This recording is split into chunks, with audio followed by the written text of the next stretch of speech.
నేను ఎవరికని చెప్పనయ్యా. నా చెల్లెకి న్యాయం జరగాలి, నా చెల్లెకి న్యాయం జరగాలి. నా చెల్లె అన్యాయం అయిపోయింది సార్.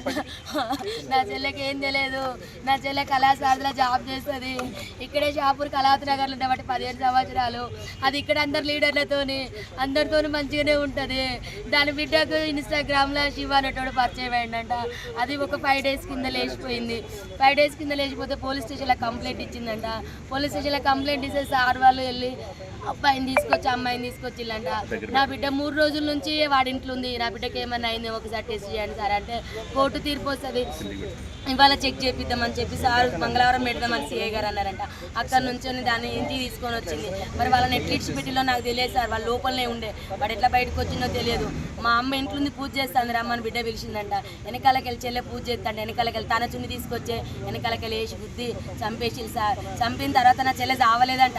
కొనుక్కుతో కొట్టుకుంటా అంటే మళ్ళీ పిలిచిందంట. వాడు పోయిన తర్వాత రా మా అమ్మ చచ్చిపోలేదు, చంపేసినాక మనం ఇద్దరం వెళ్ళిపోదాం రమ్మంటే వాడు మళ్ళీ వచ్చి సుత్తె కొట్టే సుత్తతోని కంతలు ముగ్గులు కొట్టి ఇవన్నీ గట్టిగా పిసికేసి ఇట్లా ఊరేసి కడుపులంతా గుద్దేసి చంపింది సార్. నా చెల్లె ముక్కు నుంచి బ్లడ్, నోటి నుంచి బ్లడ్, ఇల్లంతా పెరుగులాట చేసింది.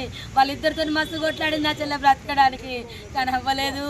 నా చెల్లె పెద్ద బిడ్డ చేసింది సార్. దాని వల్ల లవర్ చేసింది సార్ శివ అనేటోడు. అమ్మా నా చిన్న బిడ్డను బయటికి పంపించిల్లు. నా చిన్న బిడ్డ ఉంటే చంపకపోవు. అది 8 నెలల నుంచి ప్లాన్ చేసినాను. సిఐ గారికి కంప్లైంట్ ఇచ్చింది. ఇప్పుడు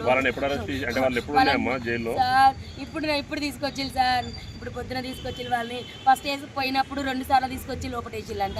మరి వాళ్ళు ఎందుకు పిచ్చిల్లో ఏ రకంగా బయటకు వచ్చినో తెలియదు సార్. వాడు బయటకు వచ్చి వెంటనే మా చెల్లెని చంపేసిండు. ఇంత దారుణమా, ఇంత మోసమా, ఇది అన్యాయం.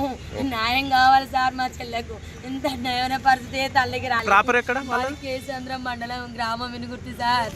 మా దగ్గర అమ్మ కళాశారదిలో జాబ్ చేస్తుంది సార్. ఇక్కడ కళావతి నగర్లో కళాశారదిలో జాబ్ చేస్తుంది.